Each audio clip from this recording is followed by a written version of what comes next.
Hostages to Momus by O. Henry. 1. I never got inside of the legitimate line of graft but once. But, one time, as I say, I reversed the decision of the revised statutes and undertook a thing that I'd have to apologize for even under the New Jersey trust laws. Me and Caligula Polk, of Muskogee in the Creek Nation, was down in the Mexican state of Rurales? They're a sort of country police, but don't draw any mental crayon portraits of the worthy constables with a tin star and a gray goatee. The Rurales, well, if we'd mount our Supreme Court on Broncos, arm him with Winchesters, and start him out after John Doe at all, we'd have about the same thing. When the Rurales started for us, we started for the States. They chased us as far as Matamoros. We hid in a brickyard, and that night we swum the Rio Grande, Caligula with a brick in each hand, absent-minded, which he drops upon the soil of Texas, forgetting he had him. From there we immigrated to San Antone, and then over to New Orleans, where we took a rest. And in that town of cotton bales and other adjuncts to female beauty, we made the acquaintance of drinks invented by the Creoles during the period of Louis Cans, in which they are still served at the side doors. The most I can remember of this town is that me and Caligula and a Frenchman named McCarty. Wait a minute. Adolphe McCarty was trying to make the French Quarter pay up the back trading stamps due on the Louisiana Purchase when somebody hollers that the gendarmes are coming. I have an insufficient recollection of buying 2 yellow tickets through a window, and I seem to see a man swing a lantern and say, "All aboard." I remembered no more, except that the train butcher was covering me and Caligula up with Augusta J. Evans's Works and Figs. When we become revised, we find that we have collided up against the state of Georgia at a spot hitherto unaccounted for in timetables except by an asterisk, which means that trains stop every other Thursday on signal by tearing up a rail. We was waked up in a yellow pine hotel by the noise of flowers and the smell of birds. Yes, sir, for the wind was banging sunflowers as big as buggy wheels against the weatherboarding, and the chicken coop was right under the window. Me and Caligula dressed and went downstairs. The landlord was shelling peas on the front porch. He was 6 feet of chills and fever, and Hong Kong in complexion, though in other respects he seemed amenable in the exercise of his sentiments and features. Caligula, who is a spokesman by birth, and a small man, though red-haired and impatient of painfulness of any kind, speaks up. "Pardner," says he, "good morning, and be darned to you. Would you mind telling us why we are at? We know the reason we are where, but can't exactly figure out on account of at what place." "Well, gentlemen," says the landlord, "I reckoned you all would be inquiring this morning. You all dropped off of the 9:30 train here last night, and you was right tight. Yes, you was right smart in liquor. I can inform you that you are now in the town of Mountain Valley, in the state of Georgia. On top of that," says Caligula, "don't say that we can't have anything to eat." "Sit down, gentlemen," says the landlord, "and in 20 minutes I'll call you to the best breakfast you can get anywhere in town." That breakfast turned out to be composed of fried bacon and a yellowish edifice that proved up something between pound cake and flexible sandstone. The landlord calls it corn pone, and then he sets out a dish of the exaggerated breakfast food known as hominy. And so me and Caligula makes the acquaintance of the celebrated food that enabled every Johnny Reb to lick 1 2/3 Yankees for nearly 4 years at a stretch. "The wonder to me is," says Caligula, "that Uncle Robert Lee's boys didn't chase the Grant and Sherman outfit clear up into Hudson's Bay. It would have made me that mad to eat this truck they call mahogany." "Hog and hominy," I explains, "is the staple food of this section." "Then," says Caligula, "they ought to keep it where it belongs. I thought this was a hotel and not a stable. Now, if we was in Muskogee at the St. Lucifer House, I'd show you some breakfast grub, antelope steaks and fried liver to begin on, and venison cutlets with chili con carne and pineapple fritters, and then some sardines and mixed pickles, and top it off with a can of yellow clings and a bottle of beer. You won't find a layout like that on the bill of affairs of any of your Eastern restaurants. Too lavish," says I. "I've traveled and I'm unprejudiced. There'll never be a perfect breakfast eaten until some man grows arms long enough to stretch down to New Orleans for his coffee and over to Norfolk for his rolls, and reaches up to Vermont and digs a slice of butter out of a spring house, and then turns over a beehive close to a white clover patch out in Indiana for the rest. Then he'd come pretty close to making a meal on the amber that the gods eat on Mount Olympia. Too ephemeral, says Caligula. I'd want ham and eggs or rabbit stew, anyhow, for a chaser. What do you consider the most edifying and casual in the way of a dinner? I've been infatuated from time to time, I answers, with fancy ramifications of grub such as terrapins, lobsters, reed birds, jambalaya, and canvas-covered ducks. But after all, there's nothing less displeasing to me than a beefsteak smothered in mushrooms on a balcony and sound of the Broadway streetcars, with a hand organ playing down below, and the boys hollering extras about the latest suicide. For the wine, give me a reasonable Pawnee Caney. And that's all, except a demitasse. Well, says Caligula, I reckon in New York you get to be a connoisseur. And when you go around with the demitasse, you are naturally bound to buy 'em stylish grub. It's a great town for epicures, says I. You'd soon fall into their ways if you was there. I've heard it was, says Caligula, but I reckon I wouldn't. I can polish my fingernails all they need myself. 2. After breakfast we went out on the front porch, lighted up 2 of the landlord's Flor de Upas Perfectos, and took a look at Georgia. The installment of scenery visible to the eye looked mighty poor. As far as we could see was red hills all washed down with gullies and scattered over with patches of piney woods. Blackberry bushes was all that kept the rail fences from falling down. About 15 miles over to the north was a little range of well-timbered mountains. That town of Mountain Valley wasn't going.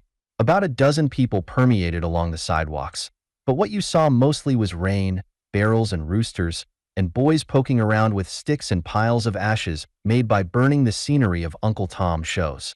And just then there passes down on the other side of the street a high man in a long black coat and a beaver hat. All the people in sight bowed, and some crossed the street to shake hands with him.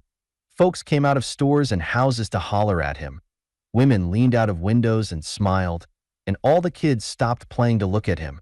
Our landlord stepped out on the porch and bent himself double like a carpenter's rule, and sung out, "Good morning, Colonel," when he was a dozen yards gone by. "And is that Alexander, Pa?" says Caligula to the landlord. "And why is he called Great?" "That, gentleman," says the landlord, "is no less than Colonel Jackson T. Rockingham, the president of the Sunrise and Amp, Edenville Tap Railroad, mayor of Mountain Valley, and chairman of the Perry County Board of Immigration and Public Improvements. Been away a good many years, hasn't he?" I asked.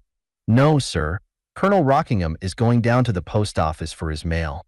His fellow citizens take pleasure in greeting him thus every morning. The colonel is our most prominent citizen. Besides the height of the stock of the Sunrise and Amp, Edenville Tap Railroad, he owns 1,000 acres of that land across the creek. Mountain Valley delights, sir, to honor a citizen of such worth and public spirit." For an hour that afternoon Caligula sat on the back of his neck on the porch and studied a newspaper, which was unusual in a man who despised print. When he was through he took me to the end of the porch among the sunlight and drying dish towels. I knew that Caligula had invented a new graft, for he chewed the ends of his mustache and ran the left catch of his suspenders up and down, which was his way. "What is it now?" I asks. "Just so it ain't floating mining stocks or raising Pennsylvania pinks. We'll talk it over." "Pennsylvania pinks?" "Oh, that refers to a coin-raising scheme of the Keystoners. They burn the soles of old women's feet to make them tell where their money's hid." Caligula's words in business was always few and bitter. "You see them mountains," said he, pointing. "And you seen that colonel man that owns railroads and cuts more ice when he goes to the post office than Roosevelt does when he cleans him out. What we're going to do is to kidnap the latter into the former and inflict a ransom of $10,000. "Illegality," says I, shaking my head. "I knew you'd say that," says Caligula. "At first sight it does seem to jar peace and dignity, but it don't. I got the idea out of that newspaper. Would you commit aspersions on an equitable graft that the United States itself has condoned and endorsed and ratified? Kidnapping, says I, is an immoral function in the derogatory list of the statutes. If the United States upholds it, it must be a recent enactment of ethics, along with race suicide and rural delivery. Listen, says Caligula, and I'll explain the case set down in the papers. Here was a Greek citizen named Burdick Harris, says he, captured for a graft by Africans. And the United States sends 2 gunboats to the state of Tangiers and makes the king of Morocco give up $70,000 to Razali. Go slow, says I. That sounds too international to take in all at once. It's like, thimble. Who's got the naturalization papers? 'Twas press dispatches from Constantinople, says Caligula. You'll see, 6 months from now. They'll be confirmed by the monthly magazines. And then it won't be long till you'll notice him alongside the photos of the Mount Pelee eruption photos in the Walied. Your haircut weeklies. It's all right, Pick. This African man razily hides Burdick Harris up in the mountains and advertises his price to the governments of different nations. Now, you wouldn't think for a minute, goes on Caligula, that John Hay would have chipped in and helped this graft along if it wasn't a square game, would you? Why, no, says I. I've always stood right in with Bryan's policies, and I couldn't consciously say a word against the Republican administration just now. But if Harris was a Greek, on what system of international protocols did Hay interfere? It ain't exactly set forth in the papers, says Caligula. I suppose it's a matter of sentiment. You know he wrote this poem, Little Breeches, and them Greeks wear little or none. But anyhow, John Hay sends the Brooklyn and the Olympia over, and they cover Africa with 30-inch guns. And then Hay cables after the health of the Persona Grata. And how are they this morning? He wires. Is Burdick Harris alive yet, or Mr. Razali dead? And the king of Morocco sends up the $70,000, and they turn Burdick Harris loose. And there's not half the hard feelings among the nations about this little kidnapping matter as there was about the Peace Congress. And Burdick Harris says to the reporters, in the Greek language, that he's often heard about the United States, and he admires Roosevelt next to Razali, who is one of the whitest and most gentlemanly kidnappers that he ever worked alongside of. So you see, Pick, winds up Caligula, we've got the law of nations on our side. We'll cut this colonel man out of the herd and corral him in them little mountains and stick up his heirs and assigns for $10,000. Well, you seldom little red-headed territorial terror, I answers, you can't bluff your Uncle Tecumseh Pickens. I'll be your company in this graft. But I misdoubt if you've absorbed the inwardness of this Burdick Harris case, Calig. And if on any morning we get a telegram from the Secretary of State asking about the health of the scheme, I propose to acquire the most propinquitous and celeritas mule in this section and gallop diplomatically over into the neighboring and peaceful nation of Alabama. 3. Me and Caligula spent the next 3 days investigating the bunch of mountains into which we proposed to kidnap Colonel Jackson T. Rockingham. We finally selected an upright slice of topography covered with bushes and trees that you could only reach by a secret path that we cut out up the side of it. And the only way to reach the mountain was to follow up the bend of a branch that wound among the elevations. Then I took in hand an important subdivision of the proceedings. I went up to Atlanta on the train and laid in a $250 supply of the most gratifying and efficient lines of grub that money could buy. I always was an admirer of viands in their more palliative and revised stages. Hog and hominy are not only inartistic to my stomach, but they give indigestion to my moral sentiments. And I thought of Colonel Jackson T. Rockingham, president of the Sunrise and Amp, Edenville Tap Railroad, and how he would miss the luxury of his home fare as is so famous among wealthy Southerners. So I sunk half of mine and Caligula's capital in as elegant a layout of fresh and canned provisions as Burdick Harris or any other professional kidnappee ever saw in a camp. I put another 100 in a couple of cases of Bordeaux, 2 quarts of cognac, 200 Havana regalias with gold bands, and a camp stove and stools and folding cots. I wanted Colonel Rockingham to be comfortable, and I hoped after he gave up the $10,000 he would give me and Caligula as good a name for gentlemen and entertainers as the Greek man did the friend of his that made the United States his bill collector against Africa. When the goods came down from Atlanta, we hired a wagon, moved them up on the little mountain, and established camp. And then we laid for the colonel. We caught him one morning about 2 miles out from Mountain Valley, on his way to look after some of his burnt umber farmland. He was an elegant old gentleman, as thin and tall as a trout rod, with frazzled shirt cuffs and specs on a black string. We explained to him, brief and easy, what we wanted, and Caligula showed him, careless, the handle of his .45 under his coat. "What?" says Colonel Rockingham. "Bandits in Perry County, Georgia. I shall see that the Board of Immigration and Public Improvements hears of this." "Be so unfoolhardy as to climb into that buggy," says Caligula, "by order of the Board of Perforation and Public Depravity. This is a business meeting, and we're anxious to adjourn sine qua non." We drove Colonel Rockingham over the mountain and up the side of it as far as the buggy could go. Then we tied the horse and took our prisoner on foot up to the camp. "Now, Colonel," I says to him, "we're after the ransom, me and my partner, and no harm will come to you if the King of Moor if your friends send up the dust. In the meantime, we are gentlemen the same as you, and if you give us your word not to try to escape, the freedom of the camp is yours." "I give you my word," says the colonel. "All right," says I. "And now it's 11 o'clock, and me and Mr. Polk will proceed to inculcate the occasion with a few well-timed trivialities in the way of grub." "Thank you," says the colonel. "I believe I could relish a slice of bacon and a plate of hominy." "But you won't," says I emphatic. "Not in this camp. We soar in higher regions than them occupied by your celebrated but repulsive dish." While the colonel read his paper, me and Caligula took off our coats and went in for a little luncheon deluxe just to show him.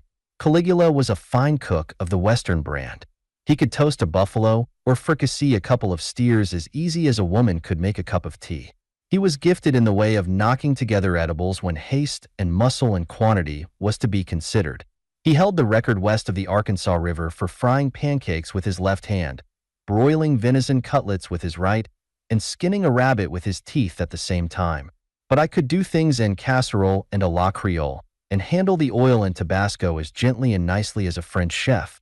So at 12 o'clock we had a hot lunch ready that looked like a banquet on a Mississippi River steamboat. We spread it on the tops of 2 or 3 big boxes, opened 2 quarts of the red wine, set the olives and a canned oyster cocktail and a ready-made martini by the colonel's plate, and called him to grub. Colonel Rockingham drew up his camp stool, wiped off his specs, and looked at the things on the table.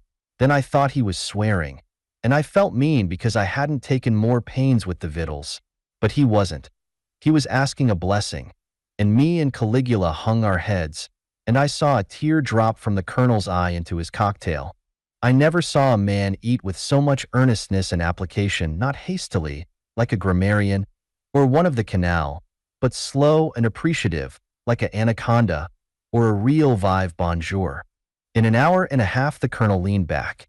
I brought him a pony of brandy and his black coffee, and set the box of Havana regalias on the table. "Gentlemen," says he, blowing out the smoke and trying to breathe it back again, "when we view the eternal hills and the smiling and beneficent landscape, and reflect upon the goodness of the Creator who—" "Excuse me, Colonel," says I, "but there's some business to attend to now," and I brought out paper and pen and ink and laid him before him. "Who do you want to send to for the money?" I asks.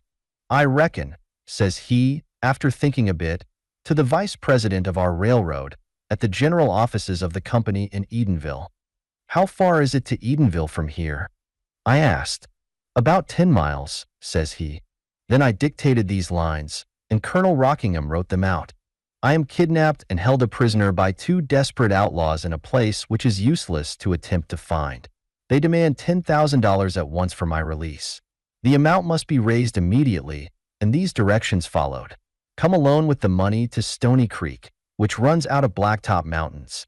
Follow the bed of the creek till you come to a big flat rock on the left bank, on which is marked a cross in red chalk. Stand on the rock and wave a white flag. A guide will come to you and conduct you to where I am held. Lose no time." After the colonel had finished this, he asked permission to take on a postscript about how he was being treated, so the railroad wouldn't feel uneasy in its bosom about him. We agreed to that. He wrote down that he had just had lunch with the 2 desperate ruffians, and then he set down the whole bill of fare, from cocktails to coffee. He wound up with the remark that dinner would be ready about 6, and would probably be a more licentious and intemperate affair than lunch. Me and Caligula read it, and decided to let it go. For we, being cooks, were amenable to praise, though it sounded out of place on a sight draft for $10,000.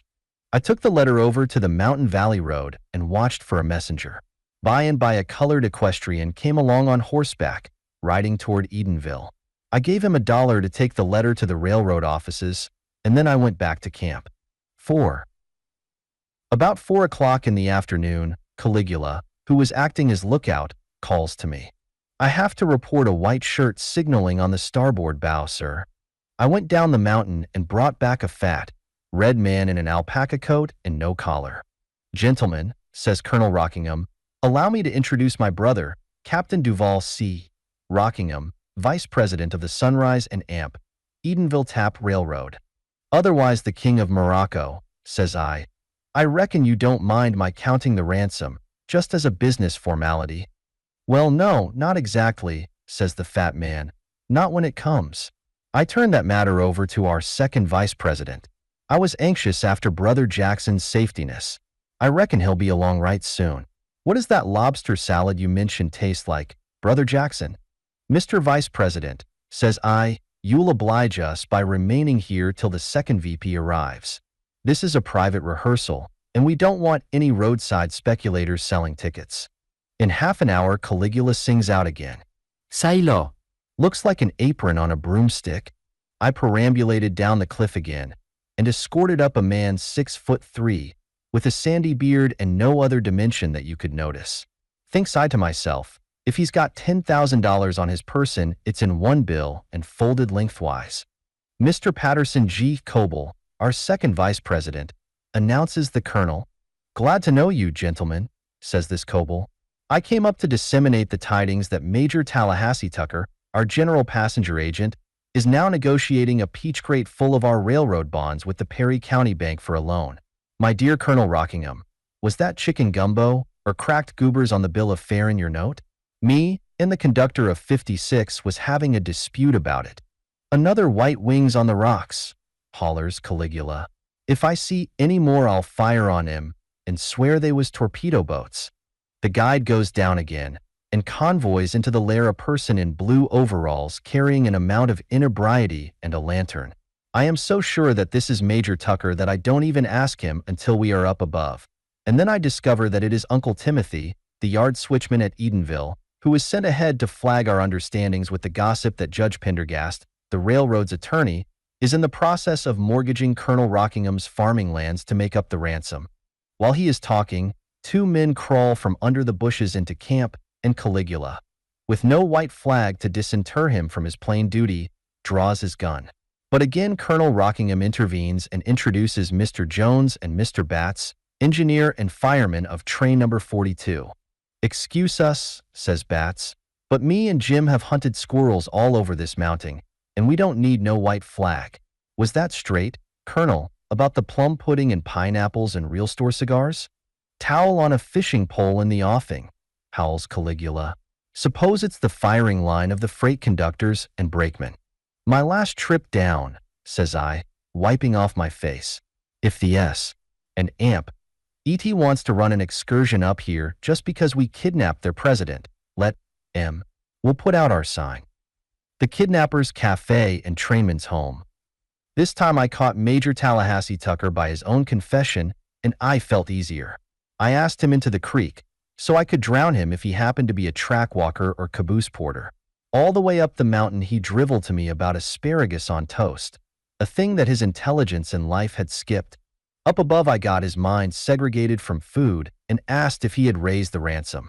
My dear sir, says he, I succeeded in negotiating a loan on $30,000 worth of the bonds of our railroad and— Never mind just now, Major, says I. It's all right then. Wait till after dinner, and we'll settle the business. All of you gentlemen, I continues to the crowd, are invited to stay to dinner. We have mutually trusted one another, and the white flag is supposed to wave over the proceedings. The correct idea, says Caligula, who was standing by me.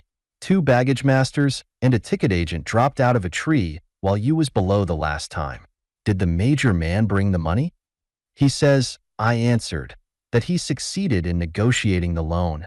If any cooks ever earned $10,000 in 12 hours, me and Caligula did that day. At 6 o'clock we spread the top of the mountain with as fine a dinner as the personnel of any railroad ever engulfed. We opened all the wine, and we concocted entrees and pieces de resistance, and stirred up little savory chef de cuisines and organized a mass of grub, such as has been seldom instigated out of canned and bottled goods. The railroad gathered around it, and the wassail and diversions was intense. After the feast, me and Caligula, in the line of business, takes Major Tucker to one side and talks ransom. The Major pulls out an agglomeration of currency about the size of the price of a town lot in the suburbs of Rabbitville, Arizona, and makes this outcry.